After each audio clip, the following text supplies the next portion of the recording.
Amazon, c'est un effet boule de neige, hein, c'est du réinvestissement. Si tu es dans une boîte et tout se passe bien, tu peux combiner les deux. Et au niveau timing, c'est possible, autant le faire. Jusqu'au bout d'un moment où ton business Amazon te rapporte tellement et te prend, entre guillemets, tellement de temps que tu es obligé d'arrêter ton autre travail. J'avais une femme, des enfants, donc pas prendre un maximum de risques. Et c'est surtout le fait d'être derrière un ordinateur, d'être totalement libre d'avancer à ton rythme. Bonjour à tous et bienvenue dans ce nouveau podcast Amar FBA. Aujourd'hui, j'ai l'honneur d'accueillir Samir de la chaîne Samir VMD. Merci à toi, Samir. Merci à toi pour l'invitation. Avec grand plaisir. Donc Samir VMD qui est un formateur mais aussi un vendeur, donc qui a une grosse expertise en private label. Donc comme vous le savez, moi je forme en arbitrage, mais je fais aussi du private label. Et c'est aussi la direction vers laquelle j'oriente mes élèves à terme. Une fois qu'ils commencent à faire plus de 100 000 euros de chiffre d'affaires par mois, je leur dis, voilà, il va falloir commencer à penser au private label. Et c'est pour ça que j'ai invité Samir, qui a une grosse expertise et qui est extrêmement bon aussi dans l'ADS. Donc, on va parler de tout ça avec lui. Samir, merci à toi. Merci à toi aussi. Avec plaisir. Et déjà, dans un premier temps, présente-toi. Dis-nous un peu comment tu t'es lancé sur Amazon, pourquoi tu t'es lancé sur Amazon, qu'est-ce qui t'a plu et ton parcours, tu vois, en réalité, de A à Z, si tu peux. Pas de souci. On va commencer par le commencement. Donc, je me suis lancé sur Amazon en fin 2018. À peu près, tu es toujours salarié. Donc, j'ai voulu trouver un complément de revenu en dehors de mon travail de salarié. C'est à l'époque où il y avait pas mal de vidéos qui tournaient. Donc, c'était les prémices un petit peu. Il y a eu le dropshipping un petit peu avant, mais c'était pas quelque chose qui m'intéressait. Mais Amazon FBA, c'était quelque chose qui me parlait un peu plus, qui me correspondait un peu plus parce que j'avais compris que tu pouvais quasiment, on va dire, tout automatiser, ne pas t'occuper du stock, des produits, du SAV, etc. Donc, je me suis lancé à peu près en début 2019 à lancer mes premiers produits. Je me suis lancé directement en private label. OK. Et après, de fil en aiguille, j'ai augmenté, j'ai créé ma boutique, j'ai augmenté mes compétences. Je me suis lancé aussi dans tout ce qui est formation aussi 2 années plus tard. J'ai monté mon propre organisme de formation, de conseil aussi. Donc, j'ai monétisé mes compétences. Et ce qui fait qu'aujourd'hui, je suis pleinement dans mes activités, que ce soit formation consulting et toujours aussi vente sur Amazon, qui me permet de garder surtout un pied sur le terrain. Mais voilà. Ok, top, très intéressant. Et dans un premier temps, donc toi, tu faisais quoi de base en 2018 ? Tu travaillais dans quel domaine ? Moi, je travaillais dans la maintenance industrielle. J'étais électricien de formation. Okay. J'ai fait pas mal de boulot dans toute ma vie. Mais j'étais électricien de maintenance. Je travaillais dans les usines. Je travaillais aussi sur Airbus pour une société. Et donc, rien à voir avec le e-commerce. Et donc, qu'est-ce qui t'a plu, toi, quand tu as commencé à te lancer sur Amazon ? Pourquoi tu t'es dit, OK, je vais me lancer sur Amazon et pas un autre business potentiellement ? Comme je te disais, c'est que en fait, tu pouvais développer ce projet-là en parallèle de mon activité parce que je comptais pas, parce que j'avais une femme, des enfants, donc pas prendre un maximum de risques. Donc ça me permettait de développer ça, l'activité de mon travail de salarié. Et c'est surtout le fait d'être derrière un ordinateur, d'être totalement libre d'avancer à ton rythme. Après, le côté commerce, c'est quelque chose qui m'intéressait depuis que je suis jeune, de l'achat-revente. Donc ça me parlait. Et le fait surtout d'être libre, c'est-à-dire que comme Amazon s'occupait de la logistique, du SAV, ça te permettait d'avoir beaucoup plus de temps libre et de générer du revenu tout en étant avec ma famille, dans mon travail de salarié. Et c'est ça qui m'a plu beaucoup sur Amazon. Et donc, ton premier investissement de départ, tu avais mis combien quand tu as créé ton compte Amazon ? Tu as commencé à investir combien ? À l'époque, il fallait moins qu'aujourd'hui. C'était un peu moins professionnalisé. J'étais parti avec, je crois, 1 500 ou 2 000 euros d'investissement sur mon premier hors formation, bien sûr. Parce que j'ai voulu me former. Moi, j'avais pris 1 ou 2 formations pour accélérer et pour ne pas perdre de temps. Et d'argent. Surtout d'argent. Donc, moi, j'étais déjà confiant dans ça. Et j'étais à peu près entre 1 500 et 2 000 euros d'investissement. OK. Et parce qu'au bout d'un moment, tu as arrêté ton job. Au bout de combien de temps tu as arrêté ton job ? Alors, mon job de salarié, je l'ai arrêté au bout de 4 ans. OK. Au bout de 4 ans, après d'être... Tu as pu mixer les deux ? Ouais. Tranquillement pendant 4 ans. Même, j'ai monté même mon organisme de formation avant d'arrêter mon travail de salarié. Ok. Donc, j'étais sur 3 fronts différents. Ok. Et pour quelle raison tu as pu combiner tout ça? C'est-à-dire, qu'est-ce qui t'a permis de pouvoir combiner tout ça? Est-ce que tu étais vraiment j'en peux plus? Ou bien est-ce que tu as pu t'organiser de telle sorte que tu as pu gérer les trois, entre guillemets, tranquillement? Parce que moi, mon but à terme, c'était vraiment de quitter mon travail de salarié. Donc, je savais très bien que fallait faire des sacrifices. Donc, il y a eu des périodes où ça a été très, très dur. Beaucoup de travail, 7 jours sur 7, quasiment, on va dire 20 heures sur 24, pour pouvoir développer tout ça.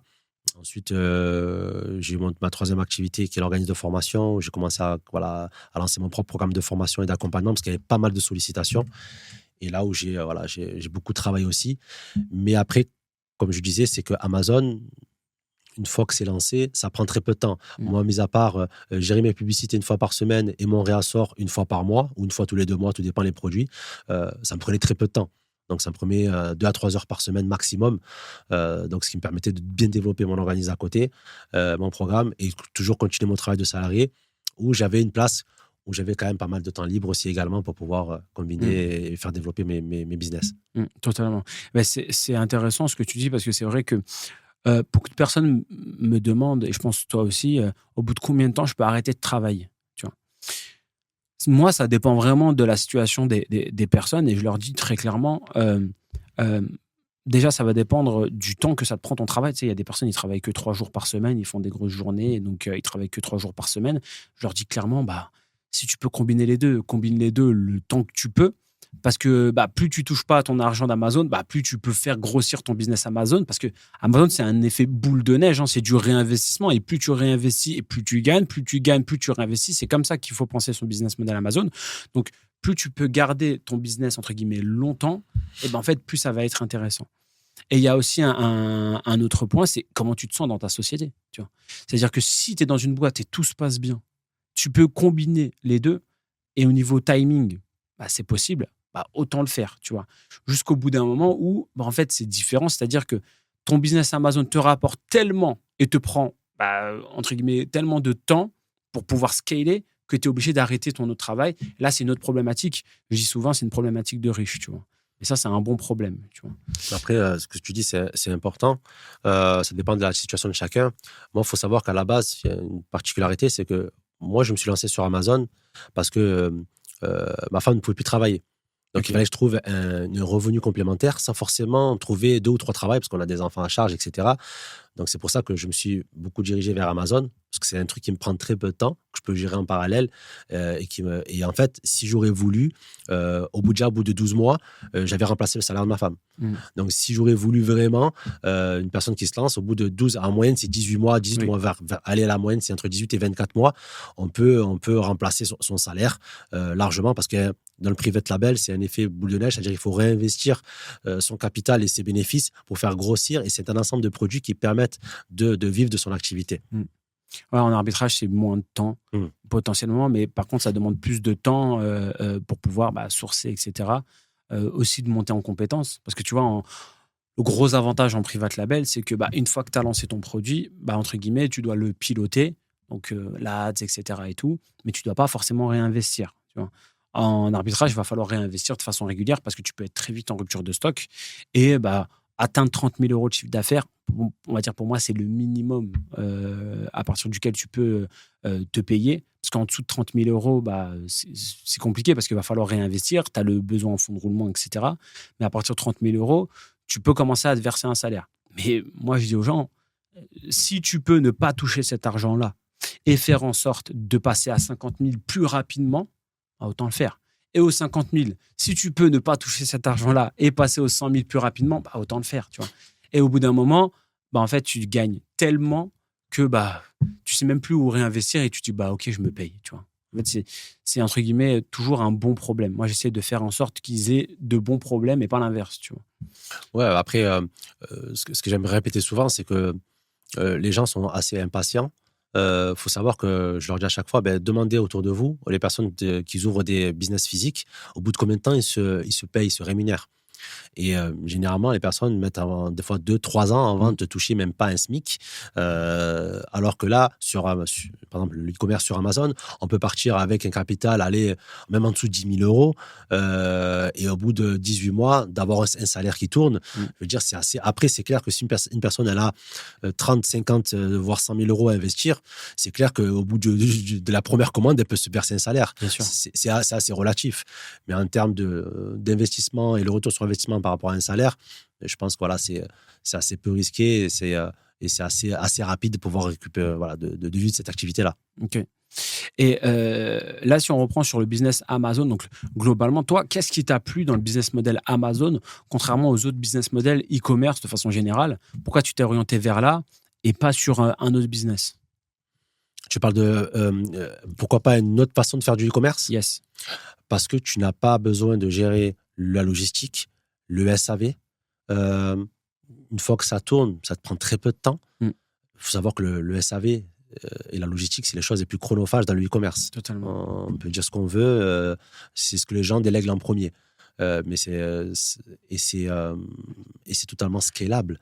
Je peux vendre en Allemagne, en Italie, aux US, en Australie, avec le même compte, sans forcément créer plusieurs sites, des processeurs de paiement. En fait, j'ai un tout en un que je gère. Alors, c'est clair qu'on est dépendant d'une plateforme, mais si on joue le jeu et qu'on ne fait pas de blanche et qu'on ne fait pas n'importe quoi, ben, tout se passe bien. Moi, mon compte, il n'a jamais été fermé. Donc, si tout se passe bien et que ça tourne, moi, c'est ça qui m'a beaucoup plu, c'est que c'est assez scalable et ça me prend très peu de temps. Et surtout, je n'ai pas besoin d'embaucher quelqu'un. Totalement. En fait, moi, ce que je dis souvent à mes élèves, c'est ce qu'il faut comprendre, c'est qu'ils ont accès à la meilleure logistique au monde, en fait, dès leur première commande. C'est-à-dire que tout est automatisé, tout est robotisé. Il y a de l'IA dans la gestion des stocks avec Amazon. Les retours clients, tout est automatisé. Tu peux revaloriser tes produits, les remettre en occasion, etc. Donc vraiment, tout est automatisé. Et c'est ça le gros avantage du business model Amazon, contrairement à d'autres business. Et aussi, l'autre avantage, c'est que Amazon, je dis souvent que c'est les fondations. Et à partir d'un moment, tu vas pouvoir aller sur d'autres plateformes. Comme tu avais fait un podcast sur TikTok Shop, tu peux aller sur Cdiscount, tu peux aller sur Mano Mano, tu peux aller sur Leclerc, tu peux aller sur vraiment toutes les plateformes par la suite. Tout ça en utilisant des outils qui te permettent d'aller sur les autres plateformes et donc, au bout d'un moment, ne plus être dépendant ou bien avoir ta propre plateforme, donc c'est-à-dire ton propre site, Shopify ou autre, qui va te permettre de générer aussi un revenu récurrent dont entre guillemets, tu n'es pas dépendant et tu as utilisé la notoriété d'Amazon pour pouvoir mettre en place ça. Et là, j'en reviens à ce que tu fais. Maintenant, à l'heure d'aujourd'hui, donc, toi, tu as développé ton activité à travers ton business model Amazon. Tu as développé plusieurs marques, c'est ça? Dans plusieurs segments différents. Et ton expertise, tu l'as mis à profit à d'autres marques qui souhaitent maintenant se lancer sur Amazon et qui n'ont pas les compétences malheureusement pour pouvoir le faire.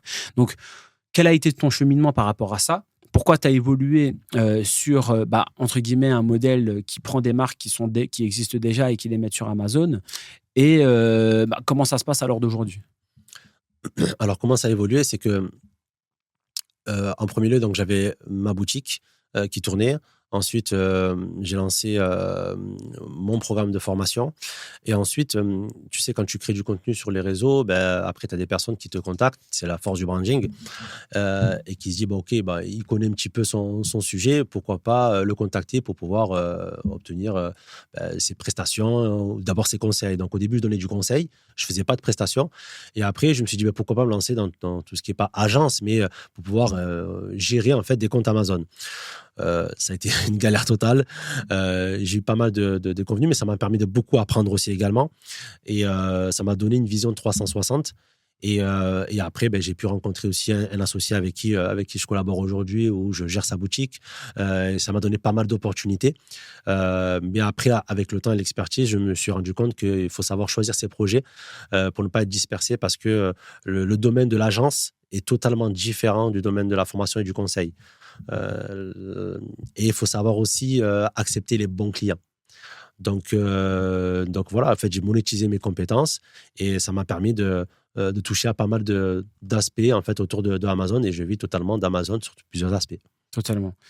Et pourquoi, selon toi, donc des marques qui ont des millions d'euros de chiffre d'affaires déjà en dehors d'Amazon. Pourquoi eux, ils se lancent sur Amazon? Pourquoi ils ne le font pas seuls?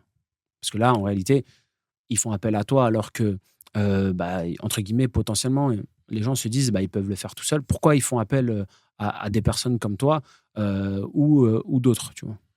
Pourquoi ils le font? D'un premier lieu, c'est pour avoir une opportunité de croissance aussi, parce qu'Amazon, c'est quand même un gros canal d'acquisition. D'autres aussi, on en parlait, c'est pour augmenter leur communication, leur visibilité, leur notoriété de marque. Parce que quand une marque est vendue sur Amazon, ça donne aussi un peu plus de gages de qualité, de sérieux. C'est comme un label hein, aujourd'hui, le e-commerce, même s'il y a certaines marques qui ne veulent pas se mélanger à Amazon par rapport à l'image que Amazon a, mais ça reste quand même les numéros 1 mondiaux. Et il y a pas mal de marques qui vont justement sur Amazon pour cela. Et après, c'est le manque de compétences en interne qui n'ont pas. Amazon, c'est un monde dans un monde. Ça ne s'apprend pas à l'école, ça s'apprend sur le tas. Et en fait, tous les années où j'ai rencontré des problématiques, où justement aussi mon côté formation et accompagnement, parce que je fais que de l'accompagnement. Je fais pas de la formation pure, je fais quasiment que de l'accompagnement. Donc, j'ai vu les problématiques autour des projets qui me remontent que moi, si j'aurais relancé que mes propres marques, je n'aurais pas vu. Donc, c'est toute cette expertise-là que les entreprises recherchent aujourd'hui. Totalement. Et tu vois, il y a aussi un point à prendre en considération et que tu mets en avant qui est intéressant, c'est effectivement, tu sais, il y a des marques qui pèsent. Moi, je travaille avec des marques qui pèsent des milliards, ok. Et pourtant, je vends leurs produits, tu vois, sur les marketplaces, pas que sur Amazon et même sur d'autres marketplaces. Mais clairement, genre, mot pour mot, ils me le disent, on n'a pas les compétences pour. Et donc, on n'a pas les compétences, ni le temps forcément, ni le personnel parce qu'ils savent pas le faire, tu vois. Et donc, ils vont déléguer cette partie-là. Ils vont prendre leur part parce que de base, ils ont 0. Donc, même s'ils prennent, je dis une bêtise, 5 euros par produit, ils ont 0. Mais eux, c'est des business de volume.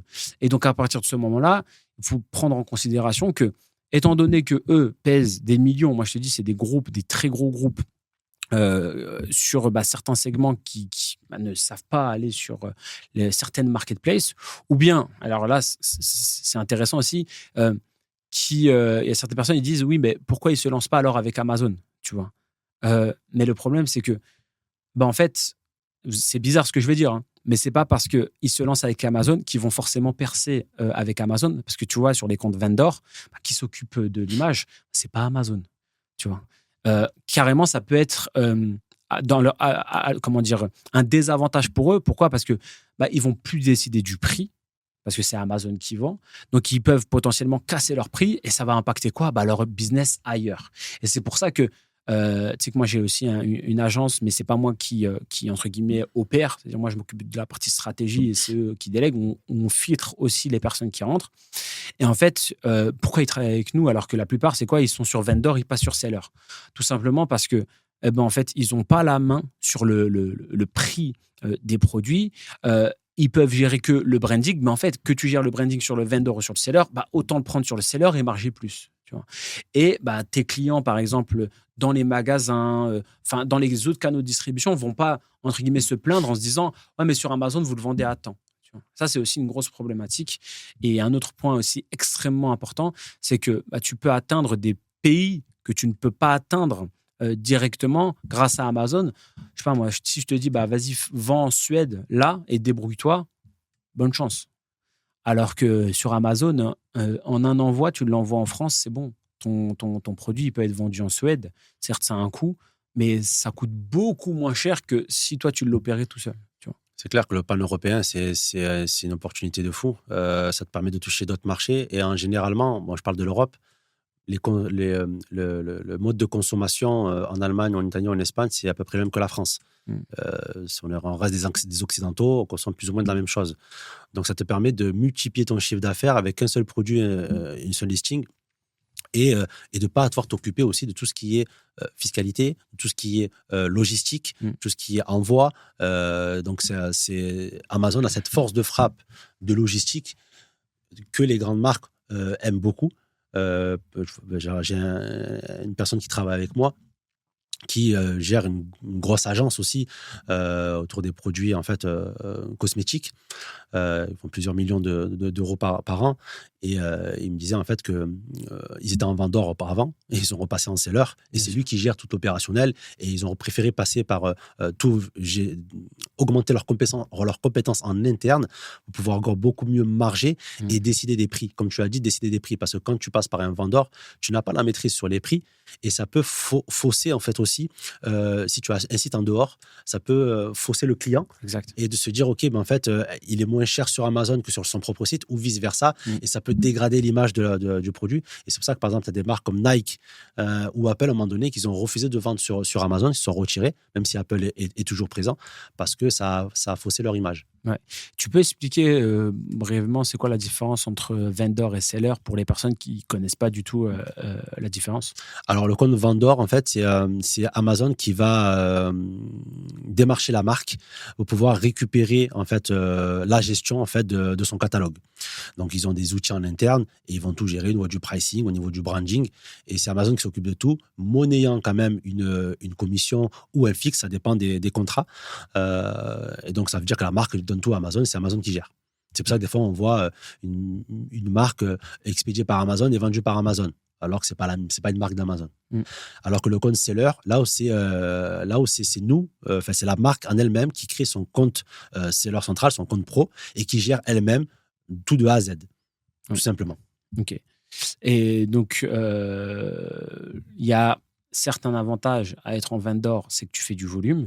Il y a un gros inconvénient, c'est tu gères pas forcément les prix et tu vas pas gérer aussi, on va dire, tout ce qui va être l'aspect stratégique. Tu gères rien. C'est-à-dire qu'ils te demandent tant d'unités, tu leur envoies tant d'unités. Et en plus, au niveau des prix, ils te saignent. Ils te saignent et surtout, en termes de suivi, généralement, ce n'est pas des gens qui sont très qualifiés. Ils laissent ça pas des stagiaires, mais c'est pas, le pilotage n'est pas forcément de haute qualité par rapport à la performance, je parle. Par rapport à des outils, ils en ont, mais par rapport à la performance. Et si une entreprise cherche vraiment la performance, c'est pas forcément le meilleur choix à prendre. Et donc, c'est vrai que seller, tu as beaucoup plus, on va dire, d'avantages parce que tu peux tout faire. Mais la grosse problématique, c'est qu'il faut avoir les compétences pour pouvoir faire en sorte de vendre sur les sellers. Et c'est pour ça que ça, tu le mets à disposition maintenant à des particuliers. Cette expérience-là, cette compétence-là. Est-ce que tu peux me parler un peu de ce que tu fais et comment tu accompagnes, tu vois, tes élèves à l'heure d'aujourd'hui?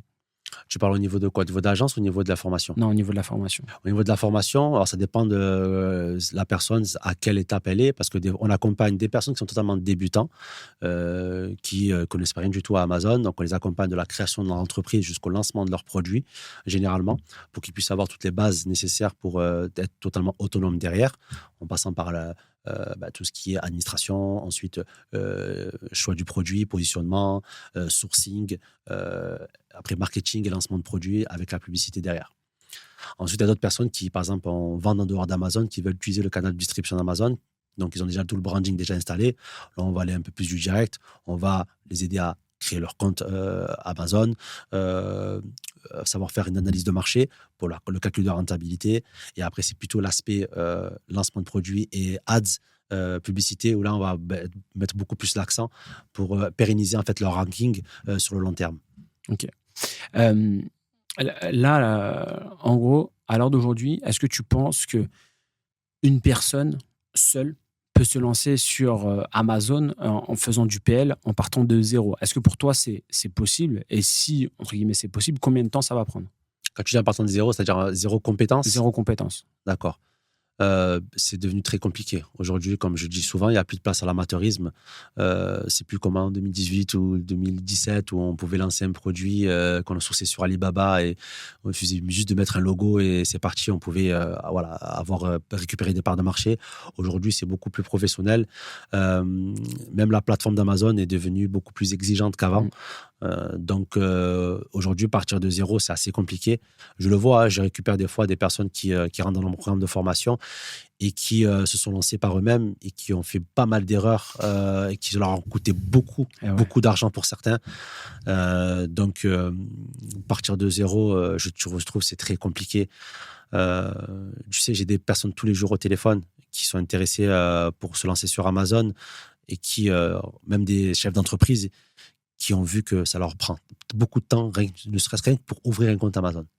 Juste hier, j'avais un couple qui vend depuis plus d'une quinzaine d'années des produits assez nichés, qui font pas mal de chiffre d'affaires, mais ça fait au moins 6 mois qu'ils ont du mal à ouvrir un compte Amazon.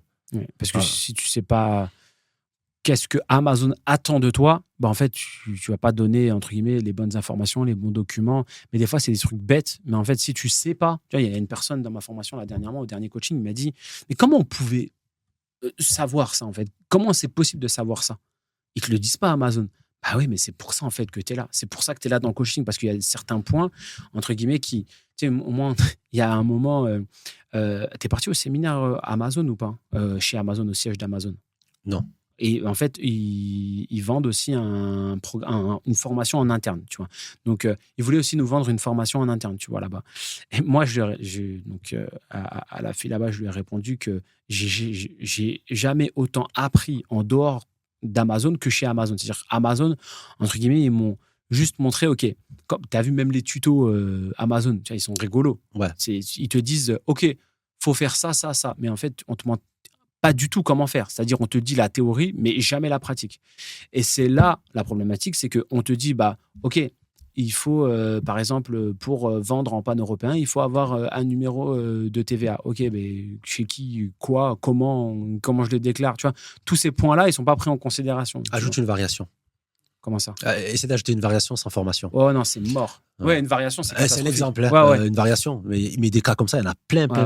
Et des fois, je rencontre des personnes qui me disent, oui, mais pourquoi je paye une formation alors qu'il y a tout sur Amazon? C'est vrai, il y a la Seller Université sur Amazon. Je dis, je ne connais aucun vendeur à succès, enfin, quand je dis à succès, qui a réussi à vendre des produits, juste vendre des produits de manière rentable en n'utilisant que la Seller Université. Je ne connais personne. Par contre, si demain tu viens, tu m'amènes une personne qui est passée par là, d'accord, je serais curieux d'échanger avec lui, voir sa recette magique, parce que honnêtement, c'est ça se tordre les doigts, c'est très très compliqué de savoir ce qu'Amazon attend d'eux, surtout le support d'un vendeur Amazon, c'est une catastrophe. Catastrophique. Le support vendeur, pour trouver une réponse à une problématique qu'on rencontre, mais il faut tomber sur la bonne personne. Donc après, c'est avec l'expérience. C'est pour ça que moi, d'entrée, je recommande aux personnes de passer par des formations, que ce soit chez moi ou chez quelqu'un d'autre, peu importe. Mais une personne quand même qui sait de quoi elle parle, qui a eu quand même des résultats, mais qui a appliqué, parce que c'est très compliqué de savoir au moins mener à projet un premier produit sur Amazon. C'est très compliqué. Bah, regarde la preuve. Tu vois, dernièrement, je t'avais posé une question parce que j'avais une problématique. Et ça, il te le dit pas sur Amazon, tu vois. Pareil. En fait, là, le gros avantage, c'est que, étant donné que nous, on est des vendeurs qui sont expérimentés, etc., est-ce qu'on demande des questions à Amazon? Non, on se les pose entre nous. Oui. Tu vois, Clément, la dernière fois, il m'a posé une question pareille. Donc, Clément de Stupid Seller. Pareil, parce que c'était une problématique, parce que lui, il fait un peu d'arbitrage en wholesale. Il m'a dit, ouais, mais comment je fais ça? Amazon, ils ne vont pas te dire comment tu fais ça, tu vois. En gros, il a un fichier et en gros, comment analyser tout le fichier d'un coup, tu vois. Ça, ils ne peuvent pas te le dire, tu vois. Ils ne sont pas là pour ça. Tu sais, je ne sais pas si tu as eu un Key Account Manager la première année, toi, ou pas? Oui, mais je l'ai vite zappé. Ok. Moi, j'ai eu donc une Key Account Manager qui m'a aidé pendant 1 an, tu vois. Mais en fait, elle m'a aidé à utiliser le seller. Mais en fait, ok, super, c'est bien. Franchement, moi, ça a été bien parce qu'elle m'a vraiment aidé. Elle était vraiment disponible, etc. Mais parce qu'en fait, c'était une époque où ils avaient besoin de vendeurs dans mon segment, tu vois. Maintenant, ils ont besoin de personne, tu vois. Après, je vais te dire un truc. Moi, j'ai beaucoup plus appris dans le forum d'Amazon que dans la Seller Université. Ça, c'est sûr, ça. Parce que quand tu n'as pas des mots-clés, les gens rencontrent des problématiques. Et j'ai beaucoup plus appris avec l'expérience des gens. Tu sais, tout à l'heure, tu me disais que des fois, tu avais une problématique, tu m'as appelé. Mais moi, en fait, cette problématique-là, je l'ai eue, je l'ai rencontrée, et j'ai passé des heures et des heures avec le support.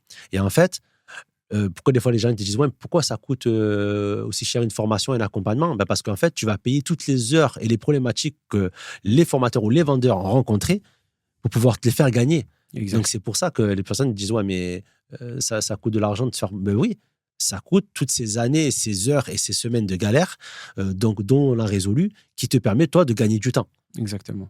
Exactement. Et c'est pour ça que maintenant, tu sais, que j'ai plus du tout de peine à monter en compétences et me former parce que je sais qu'en fait, je gagne de l'argent. Mais bien sûr. Tu vois, je gagne vraiment beaucoup d'argent. Tu sais, moi, je paye des 300 euros pour des appels de 30 minutes sans problème. Tu Eh vois. bien, oui. Parce que je me rends compte que, OK, je paye 300 euros, mais en fait, le gars derrière, il va me rapporter je sais pas combien. Tu vois, c'est exponentiel même le délire. Et donc, pour revenir donc à ce que tu proposes à l'heure d'aujourd'hui, euh, pour toi, quelles sont les grosses erreurs que les débutants font? Parce que je vais te donner un exemple concret, mais là, dernièrement, j'avais une personne qui est rentrée dans l'agence, tu vois, et qui a une marque, tu vois. Le gros problème, c'est qu'il est arrivé avec, je crois, 2 étoiles. Et je sais pas combien d'avis, mais 2 étoiles, tu vois. En fait, le problème, c'est que même en PL, dès le début, il avait pas la buy box. Et il comprenait pas. Mais va lui expliquer, toi, c'est parce que c'est toutes les erreurs qu'il a fait auparavant qu'il a pas la buy box, tu vois. Et donc, maintenant, il faut un travail sur peut-être quelques semaines. Et au bout de 3 semaines, on a réussi à avoir la buy box. Et maintenant, il est remonté, je crois, il a 4,5 ou un truc comme ça, tu vois. Mais tout ça, c'est un travail. Et tout seul, c'est quasi, je veux pas dire impossible, parce que, entre guillemets, nous, on l'a fait, mais entre guillemets, on l'a payé en temps. Parce que ça fait presque 10 ans qu'on est dessus, tu vois. Toi, quelles sont les premières erreurs que tu rencontres auprès des élèves que tu accompagnes et, entre guillemets, comment les éviter, on va dire. Les premières erreurs, on va dire.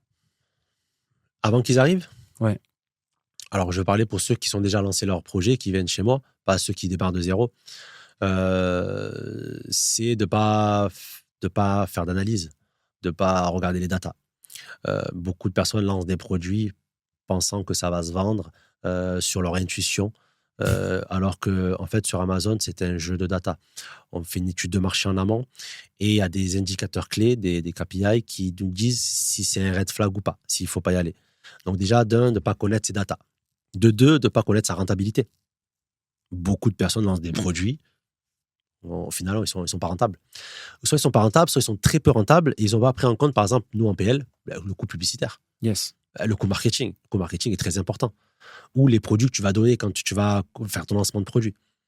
Donc, c'est plutôt ça. Ensuite, c'est de négliger le lancement.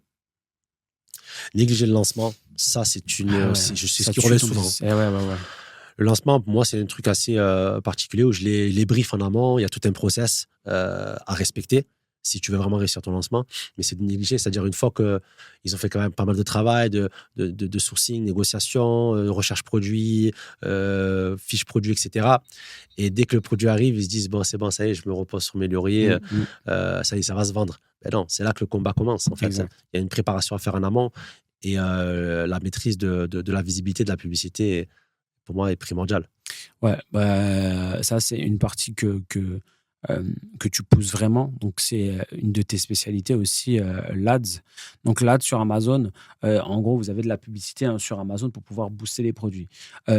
En achat-revente, le gros avantage, c'est que principalement, vous faites quasiment jamais d'Ads. Pourquoi? Parce que c'est les marques qui font de la pub pour leurs produits. Vous greffez sur une référence qui est déjà existante. En PL, étant donné que c'est votre propre marque, donc PL, c'est le private label, étant donné que c'est votre propre marque, pour vous faire connaître sur Amazon, soit vous êtes dans une niche, on en parlait tout à l'heure, où il n'y a pas de concurrence. Et là, en fait, tu ne l'as pas trouvé par hasard. C'est que tu as fait une analyse en amont qui te permet de prendre en compte le fait que dans ce segment-là, en fait, la fiche produit, elle n'est même pas optimisée. Parce que tu sais que moi, j'ai déjà vu des fiches produits pris à l'iPhone, tu vois, ou le produit comme ça sur une nappe, tu vois. Donc déjà, l'optimisation. Parce que même si tu peux faire une photo dans un studio photo tout clean, propre, en fait, si ton produit n'est pas adaptable à Amazon, c'est-à-dire que les photos ne sont pas prises pour donner envie d'acheter le produit sur Amazon, mais en fait, tu peux passer à côté de grosses opportunités parce qu'en fait, c'était juste une question de branding. Et c'est pour ça aussi que le problème, c'est que tu as beaucoup de personnes, de marques qui fonctionnent bien en dehors d'Amazon, qui essaient de se lancer sur Amazon en disant je vais faire la même stratégie que sur Shopify. Sauf que sur Amazon, ça fonctionne totalement différemment que sur Shopify. Et si tu ne maîtrises pas ta création de fiche produit, ton lancement, parce que ton lancement, c'est aussi une opportunité. Et si tu le rates, tu l'as qu'une fois. C'est-à-dire, le fait d'être sur la première page au début pour pouvoir tester ton produit, confronter ton produit à la réalité, si ton prix il est trop élevé, si tu n'as pas joué sur l'Ads pour faire en sorte de rester sur cette première page-là, tu vas repasser, je sais pas moi, la 2e, 3e, 4e ou 10e page pour remonter. Bon courage, tu vois. Ouais, en plus, tu parles des photos, c'est une erreur que je vois aussi souvent, c'est que en fait, la qualité des photos, c'est la vitrine des produits, en fait. Ils ne peuvent pas le toucher. Et aujourd'hui, en fait, si tu n'as pas des photos de très bonne qualité, les gens, en fait, zappent. Et ce que je leur dis à chaque fois, c'est que, OK, tu as mis pas mal d'efforts, etc. Tu me demandes si les photos, si la fiche produit est OK. Avant que tu me demandes ça, toi, tu vas te mettre en mode consommateur, en mode client. Tu vas taper le mot-clé, tu vas regarder ton produit et tu vas voir si ça te donne envie d'acheter et de rentrer sur ta fiche produit. Déjà, Totalement. voilà. Et déjà, mets-toi à la place du client, ton avatar client. C'est pour ça que nous, on fait ce travail-là d'avatar client très, très important en amont. Mets-toi à la place de l'avatar client, la client cible, et rentre dans la fiche produit et dis-moi si ça te donne envie d'acheter. Totalement. Voilà. Et là, tu as ta réponse. Tu sais, moi, je fais quoi? C'est-à-dire, avant de lancer le produit, donc je fais, tu vois, on fait une maquette et on met notre produit, tu vois. Et on met notre produit comme si c'était une page Amazon, tu vois. Et on dit, OK, sélectionne pour toi le top 3 des produits. Sur quel produit tu partirais? Et en fait, si on n'est pas sur le top 3, on part pas. C'est-à-dire qu'on retravaille le packaging pour faire en sorte qu'il y a 2 points sur lesquels vous ne pouvez pas vendre sur Amazon. Premier point, c'est les photos. Deuxième point, c'est les avis. Tu peux avoir la meilleure photo au monde. Si tu n'as pas des bons avis, tu ne vends pas. Donc, pareil pour les avis. Il faut prendre en considération. Maintenant, tu as des outils qui vont prendre en considération sur ton marché quelles sont les problématiques que les gens rencontrent de façon récurrente. Et toi, tu vas devoir répondre à ces problématiques-là sur ta fiche produit parce que sinon, tu es un parmi tant d'autres. Et là, ça ne sert à rien de vendre sur Amazon, tu es un parmi tant d'autres. Donc, ça veut dire que tu as des outils, tu as même maintenant l'IA qui va te permettre de prendre en considération tous les avis de tes concurrents et faire en sorte de te dire, OK, quelle fonctionnalité ou quel marketing je peux mettre en place pour faire en sorte de répondre à ce qui n'est pas répondu par le marché sur cette fiche produit. C'est clair, c'est important ce que tu dis. La différenciation, les axes d'amélioration, c'est primordial. Et ce que je dis à chaque fois, c'est que si tu veux que ton produit pérenne, en premier lieu, ça va être ni ton marketing, ni Welloo, ça va être la qualité de ton produit. Quelle est la problématique que tu résous? Est-ce que ce que tu proposes est meilleur que les autres? Est-ce que c'est un petit peu différent que les autres? Est-ce que ça répond aux besoins de ton avatar client, à ses problématiques, à ses besoins? Et si ça coche ça, c'est que ton produit durera dans le temps. Après, le branding, l'ad et tout, c'est que de l'artifice derrière pour booster en fait ta croissance. Mais si à la base, tu fais pas ce travail-là, c'est pour ça que moi, dans la formation, quand on rentre dans la recherche produit, d'abord, on va catégoriser la niche par rapport au profil de la personne. Okay. Moi, je suis pas d'avis que tu peux vendre tout et n'importe quoi, même si tu connais pas la niche. Quand tu débutes, c'est pas vrai. Tu dureras pas dans le temps, tu connaîtras pas la problématique. Ça te prendra beaucoup plus de temps, d'énergie. Vaut mieux vendre ce qu'on connaît parce qu'on va être plus amène à se mettre à la place, à avoir beaucoup plus d'empathie par rapport à ton avatar cible parce que c'est le tien, c'est toi. Tu pourras aussi connaître le produit, les problématiques à rencontrer. Tu gagneras du temps et tu dureras dans le temps. Donc, c'est pour ça que c'est très important pour pouvoir proposer une différenciation d'axe d'amélioration au-delà de ce que les clients disent dans les commentaires, mais que toi, tu as cet œil-là d'empathie pour pouvoir... parce que le but sur Amazon, moi, j'ai des produits, ça fait plus de 6 ans que je les vends. Ils sont toujours là. Tu vois? Et j'ai des personnes qui réussissent, comme je disais récemment dans un podcast, c'est qu'ils respirent et transpirent leurs produits. Et ils transpirent leur marque. Ça, c'est important, ça. C'est vraiment important. Tu vois, tu as ta propre expérience à toi-même. Ouais, tu transpires ta marque. Et là, sur les nouveaux produits qui vont sortir, ça va être encore pire. En fait, maintenant, le but, c'est de faire en sorte que je puisse... Parce que moi, je consomme mes produits, tu vois. Et je me dis, OK, par exemple, je peux, entre guillemets, donner ce produit-là en me disant... ça va faire du bien à la personne et pas seulement, ça va répondre à une problématique. C'est vraiment, ça va faire du bien à la personne et ça peut changer sa vie. C'est pour ça que je te dis, tu me dis transpirer le produit. Maintenant, je suis arrivé à un stade dans le business où je me dis, OK, il faut que, en fait, les produits que je sorte et moi, on fasse qu'un, tu vois. Et c'est là où, en fait, tu excelles parce qu'en fait, tu aimes ce que tu fais et en plus de ça, tu as une mission sur ce que tu fais. Alors là, c'est le grade ultime, tu vois. Après, pour donner une petite chronologie, C'est que toi, au début, tu t'es lancé sur ce type de produit parce que ça te parlait, Oui. parce que tu connaissais. Mm. Et ensuite, après, tu arrives à un niveau où là, comme tu as dit, tu transpires et tu fais qu'un avec le produit. Et une chose importante que tu as dit, et que beaucoup de personnes ne font pas, c'est que tu consommes tes produits. Ouais, ça, c'est normal, ça. Pour toi, c'est normal. Ouais. Pour beaucoup, beaucoup, beaucoup de vendeurs, et c'est des fautes que je vois souvent, ils ne le vendraient même pas des fois à leur mère. Ouais, non, ça, c'est ce que je dis maintenant. C'est-à-dire que mes produits, je peux les donner à ma mère. Tu vois. Voilà. Je me suis dit ça. En fait, si mes produits, je peux dire. Mais d'ailleurs, je le fais. C'est-à-dire que, tu vois, par exemple, je lui envoie des fois des colis. Je lui dis, OK, prends bien ça, tu vois. Parce que je sais que ma formulation et ma composition est mieux que ce qu'elle peut retrouver, par exemple, en pharmacie. Tu vois.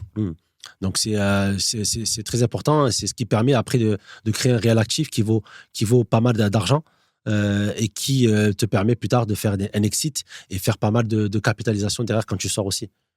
Totalement. Et d'ailleurs, sur ces points-là, qu'est-ce que toi, tu as mis en place auprès de tes élèves pour faire en sorte, entre guillemets, qu'ils restent sur les rails et qu'ils ne dérivent pas? Quel process, quels outils tu as pu mettre en place pour faire en sorte qu'ils restent sur leur ligne directive, qu'ils ne s'échappent pas et que toutes les étapes soient bien respectées? En fait, moi, j'ai tout mappé de quand ils rentrent jusqu'à quand ils sortent. Tout est mappé. Tout mon programme de formation est mappé. Les différentes étapes, j'ai tout processisé.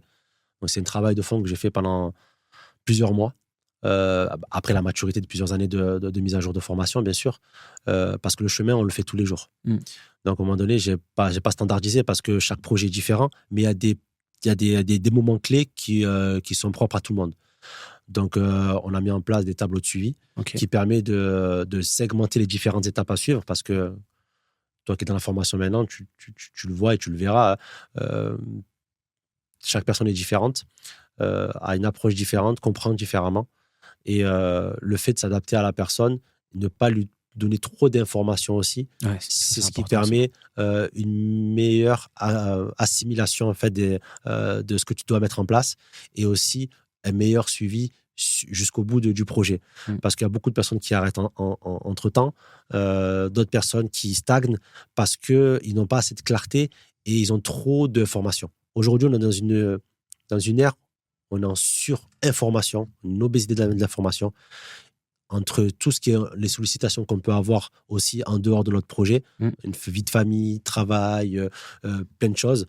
Donc, moi, ce que j'ai vu au niveau de l'accompagnement, l'humain, c'est qu'il faut segmenter les différentes étapes et qu'on passe à l'étape suivante uniquement si l'étape d'avant est validée et pas avant. Et il y a des personnes qui sont très dures à canaliser, qui sont très dures. Bon, après, il y a quand même une posture à avoir et voilà, s'ils nous ont fait confiance, c'est que voilà, qu'on sait les amener au bout du chemin. Mais il y a toute un process et des étapes à mettre étape dans l'ordre. Et voilà, nous, on respecte vraiment les différentes étapes et on ne va pas plus loin. Et c'est ce qui fonctionne, en fait. Et ça, c'est totalement vrai. Je le vois. Tu sais qu'il y a des personnes qui arrivent dans la formation qui me disent « Écoute, j'ai les finances pour, etc. » et tout. Je dis « Ok, pas de souci. Oui, mais moi, je travaille directement avec les grossistes et tout. Ouais, mais tu vas te planter si tu fais ça. Non, t'inquiète, je connais, nan, et tout. » Bon, je les laisse pas aller dans le mur. Ce que je fais, c'est que je prends des personnes qui ont déjà eu ces problématiques auparavant, que j'ai pu canaliser. Et je leur dis « Regarde, un tel, qu'est-ce qui s'est passé ?»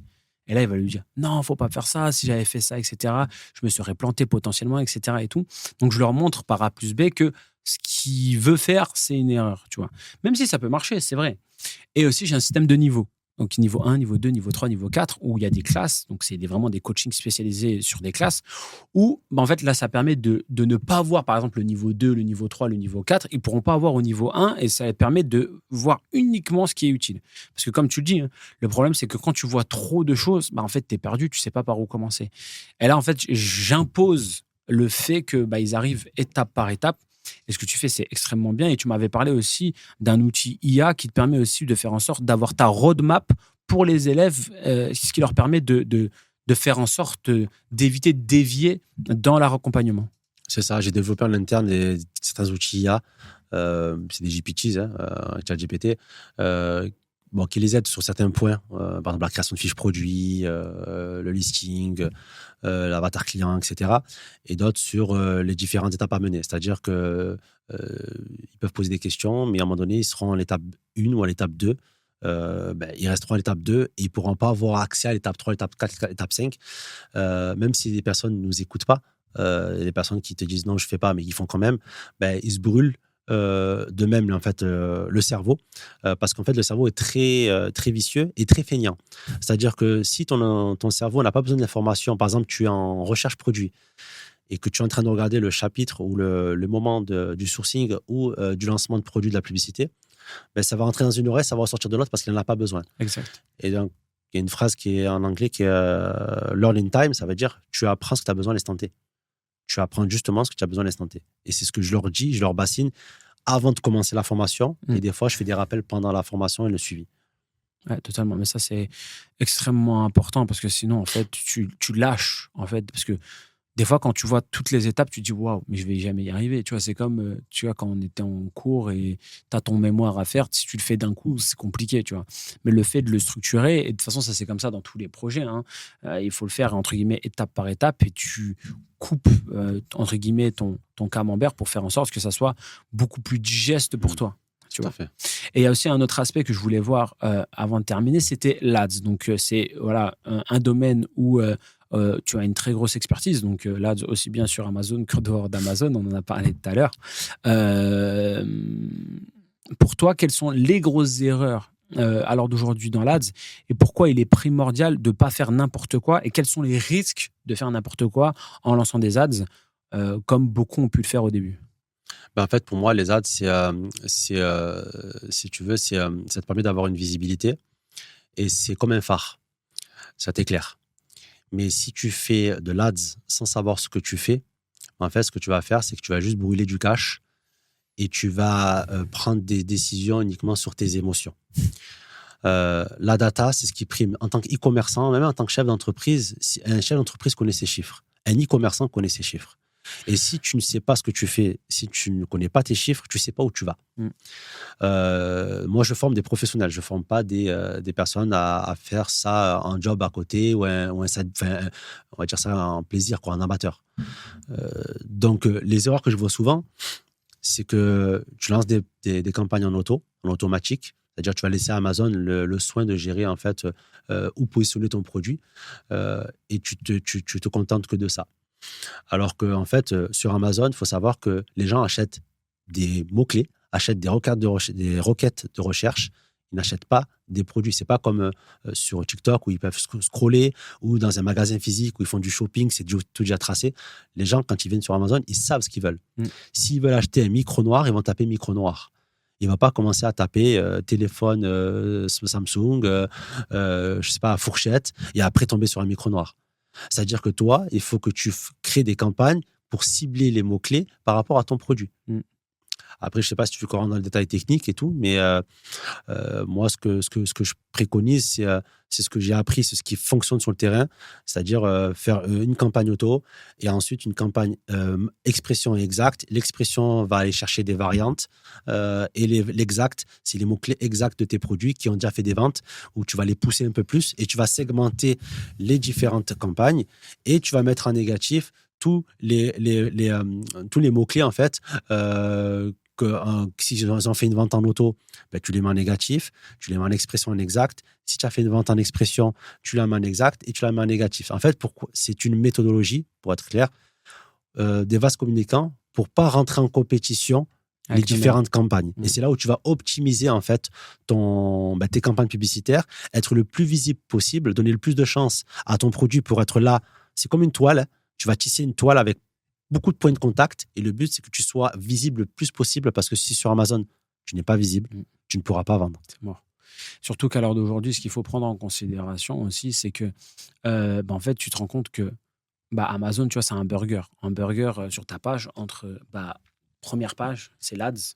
Deuxième, c'est encore l'ADS. Puis, c'est pas l'ADS, c'est de l'organique. Donc, ça veut dire que c'est la deuxième ligne, parce qu'au début, tu as le bandeau, puis après, tu as les sponsors, tu as les produits sponsorisés, puis après, tu as les produits organiques. Puis après, tu as encore de l'ADS. Après, tu as encore du bandeau, puis après, tu as l'organique. Donc, en fait, ça veut dire que si tu n'as pas d'ADS, malheureusement, tu ne peux pas être visible sur une grande partie. Et le problème, c'est comme tu dis, hein, là, c'est la stratégie de base, c'est-à-dire tu lances tes campagnes automatiques, tu prends ce qui a fonctionné, tu les mets soit en large, soit en expression, tu les retires. Ça, c'est la stratégie de base. Mais après, par la suite, déjà, beaucoup de personnes lancent de l'ADS comme ça, puis après, d'autres personnes n'analysent même pas ce qui s'est passé, tu vois. Donc C'est là, ce qui est le plus important. c'est ce qui est le plus important. Ou d'autres paniquent et coupent, par exemple, une campagne automatique, sauf que, en fait, il fallait pas forcément la couper, il fallait juste filtrer ce qui n'a pas fonctionné. C'est ça, c'est comme si, j'aime bien des fois se donner cette image, c'est tu es en voiture, tu as du brouillard, d'accord, tu n'as plus de phare. Tu fais quoi? Tu arrêtes le moteur, tu éteins tout, tu attends. Mais en fait, c'est ce qu'il ne faut pas faire. La pub, il ne faut jamais l'arrêter. Jamais, jamais l'arrêter. Il faut toujours analyser ce qui fonctionne, ce qui ne fonctionne pas pour optimiser justement. C'est ce que j'apprends à mes élèves. Chaque semaine, ils ont une méthodologie à faire, une matrice de performance à remplir qui leur permet justement de savoir ce qui se passe. Et aussi, les conseils que je peux donner, c'est d'abord, ce qui est bien dans l'ADS sur Amazon, c'est que tu peux mettre un portefeuille de sécurité, de mettre un montant. Et ça, les erreurs que je vois souvent, même chez des vendeurs des fois un peu plus aguerris, c'est qu'ils n'ont pas introduit un budget marketing de publicité dans leur calcul de rentabilité. Donc, ils s'amusent à dépenser de l'argent, à investir de l'argent sans forcément savoir ce qu'ils vont dépenser et avoir leur retour sur investissement. Alors qu'on peut, en amont, déjà, d'établir un TACOS, on appelle ça un TACOS. C'est un taux publicitaire à ne pas dépasser pour garder toujours sa marge. Par exemple, si vous avez 30% de marge, vous avez dit, je me dis qu'à 10%, je me mets 10% de publicité. Au final, je sais que je vais me retrouver avec 20% de marge, mais j'ai quand même mes 10% de publicité qui sont à dépenser. Donc ça, c'est à prévoir en amont et le fait de se tenir à son budget. Et les problématiques, des fois, que je vois souvent, c'est que les gens ne mettent pas de portefeuille et dépensent énormément. Ouais, vous faites des ventes, ils font des ventes, mais au final, tout l'argent part en publicité. Et ils ne sont pas rentables. Et c'est ça, les plus grosses erreurs que je vois, c'est de ne pas savoir créer les bonnes campagnes, d'accord, structurer les bonnes campagnes de la bonne manière et de ne pas définir de budget publicitaire. Parce que la publicité, comme tu l'as dit tout à l'heure, aujourd'hui, tu as un bandeau ads, organique, ads, alors que c'est clair qu'en 2020-2018, tu avais, on va dire, le bandeau ads, après tu avais 8 organiques, un peu de ads, après de l'organique, mais à l'heure d'aujourd'hui, tu as 75% d'ads et 25% d'organique. Donc, si tu n'es pas visible et bon, ce sera compliqué en private label de vendre tes produits. Ah ouais, clairement. Clairement, l'ADS, à l'heure d'aujourd'hui, c'est une des compétences extrêmement importantes. Moi, il n'y a pas que ça. Mais étant donné que Amazon, c'est un produit où il y a d'autres personnes qui vendent, c'est comme si tu veux, entre guillemets, combattre, mais en face de toi, quelqu'un, il a une épée et toi, tu veux combattre à main nue, tu vois. Ou l'autre, il a je sais pas quoi et toi, tu veux combattre à main nue. C'est exactement la même chose. Ou bien, on t'attache les bras, tu vois, dans le dos et tu dois combattre. C'est exactement la même chose. Moi, j'ai vu une grosse différence parce que, tu sais, que j'ai commencé, je faisais que de l'organique, comme beaucoup. Et au bout d'un moment, je me suis dit, je vais me lancer un peu sur l'ADS, tu vois, et je me suis formé sur l'ADS. Mais waouh, c'était un truc de malade. En fait, c'était un truc de malade. Donc, j'ai compris que l'ADS, c'est une des compétences que tu dois avoir.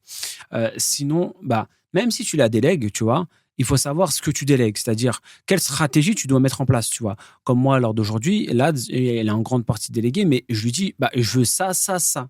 Et derrière, ça n'a pas fonctionné ou on n'a pas atteint les résultats. OK, j'essaie de comprendre avec lui pourquoi. Okay. Et qu'est-ce qu'on peut mettre en place pour faire en sorte de l'améliorer, tu vois.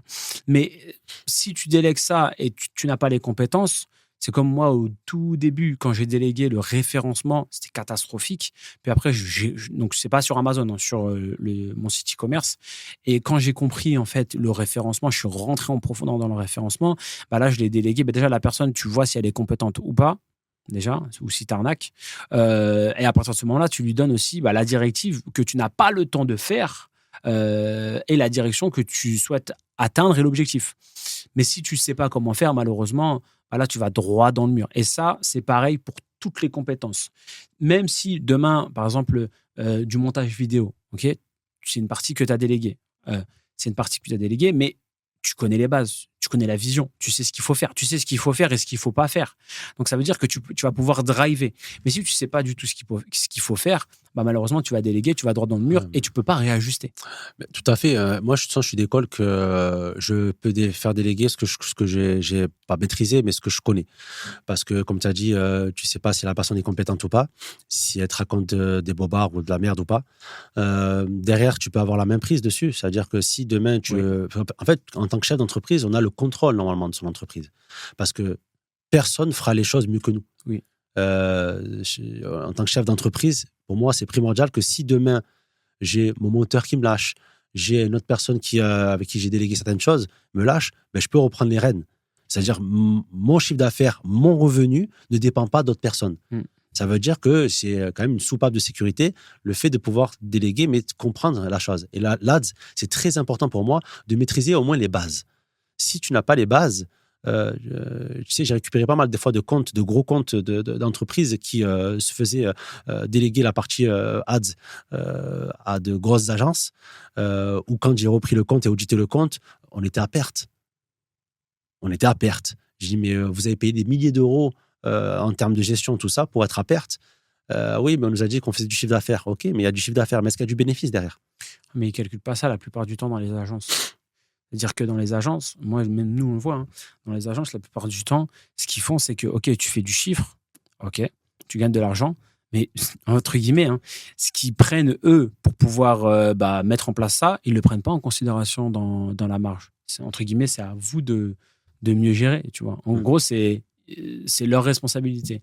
Et c'est ce que tu fais, toi, concrètement, tu prends en considération, c'est-à-dire tous les coûts pour réellement voir s'ils sont en bénéfice ou pas. Parce que le but, c'est si tu n'es pas rentable, ça ne sert à rien de vendre sur Amazon de toute façon. Bien sûr. Mais après, moi, comme tu dis, agence, les grosses entreprises, c'est différent. Mais moi, je reviens par rapport à mes élèves, les personnes qui se lancent, qui veulent se former, comprendre ce que c'est Amazon et de savoir piloter de manière professionnelle. Il faut comprendre comment ça fonctionne et de ne pas le déléguer d'entrée. Ça ne sert à strictement rien. Et après, une fois qu'on a compris comment on fonctionne et qu'on soit délégué, il n'y a aucun souci. Tu peux le faire. Mais tant que tu gardes le contrôle et que tu saches comment retomber au cas où si la personne fait de la merde ou te lâche. Exact, ouais, totalement. Ok. Samir, ça a été un grand plaisir de t'avoir en podcast. On a pu échanger sur énormément de points. Déjà, où est-ce qu'on peut te retrouver? Sur quelle plateforme? Sur YouTube, donc Samir VMD. Voilà, je partage pas mal de contenu autour du PL, du e-commerce sur Amazon, sur Instagram, TikTok aussi un petit peu. Voilà, sur Facebook, Samir VMD de partout. Voilà. Donc, n'hésitez pas, si vous avez besoin d'un accompagnement, d'un coaching ou si vous souhaitez vous lancer en private label, n'hésitez pas à le contacter. Et pour toutes les personnes qui souhaitent se lancer en arbitrage, en achat-revente, acheter des produits et les revendre directement sur Amazon, j'ai une formation totalement gratuite avec des coachings exceptionnels où je vais vous montrer comment sourcer, quelles erreurs à éviter dès le début. Et vous avez le lien directement en dessous. Merci à tous d'avoir regardé la vidéo jusqu'au bout. N'hésitez pas à vous abonner à la chaîne Samir VMD et la chaîne Amar FBA et je vous dis à plus tard dans un nouveau podcast ou une nouvelle vidéo.